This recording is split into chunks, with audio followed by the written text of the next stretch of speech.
Brilliance Audio presents Kian by Melody Ann, performed by Kristen Watson-Heinz. Dr. Forbes to ER stat. The voice boomed over the hospital speaker system at the same time his pager buzzed. It was a Friday night in Edmonds, Washington, and there was no time for rest, with traumas pouring in through the double doors.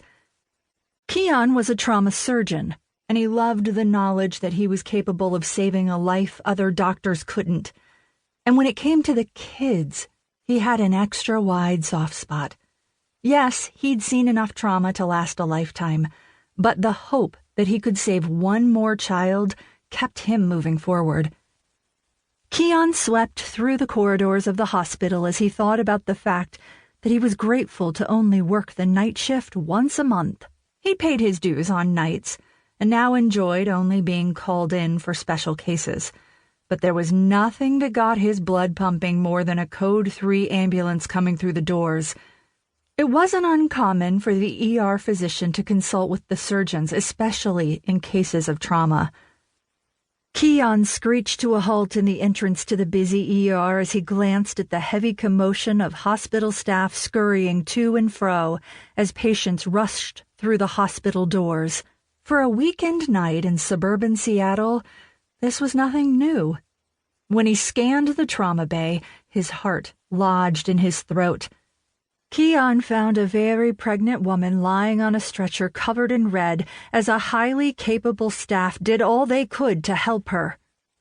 Her clothes had been cut off, and it was difficult to see any area of her body that wasn't blood-soaked, making it impossible to identify her. A crime scene would have been less gory than what was before Kian. He quickly assessed the room. Detectives? Check. Gore? Check. Cries of pain? Double check. On a stretcher, next to the pregnant woman, was a young girl, 3, maybe 4. Her eyes were wide with fear, and her frail body was covered in blood. Nurses worked efficiently to place her on the monitors and assess her for life-threatening wounds.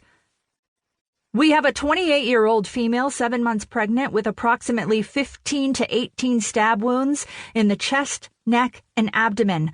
Blood pressure is 76/52, heart rate is 133, oxygen saturation is 82, and we are bagging her while we prepare for intubation, a nurse called out. Kian nodded. Also, her 3-year-old daughter, multiple stab wounds in the arm, back, and head. Bleeding is controlled and her vitals are stable. The last part of her words came out slightly choked, and she had to clear her throat before she continued. The baby's heartbeat is 100 and dropping, and we're having a hard time controlling mom's bleeding. We are transfusing blood now, but it may not be enough. We need to get her into the OR ASAP. Without conscious thought, Kian was already getting to work, grabbing gloves and continuing to assess the progress the team was making. He noticed the new ER physician trying to maintain a grasp on the situation, but the man seemed overwhelmed. It was understandable. We need the NICU team and the neonatologist in the OR now in case this baby is viable, Kian said with sharpened focus. We did a fast scan that shows significant internal bleeding, including lacerated liver, right hemothorax, and possible cardiac tamponade. We're also putting pressure on her left carotid artery, which has been lacerated. She has 2 16-gauge IVs and an IO in place. We have 2 units of blood infusing now, and she's on her 3rd liter of fluid, the ER doctor said, sounding exhausted as he prepared for intubation.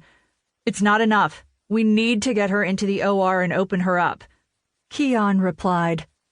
The ER doctor nodded as Kian turned toward the OR to prep for surgery.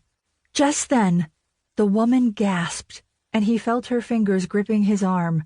He stopped, tuning out all the sounds around him as he looked into the woman's face. She was staring at him, and there was something so familiar about her eyes.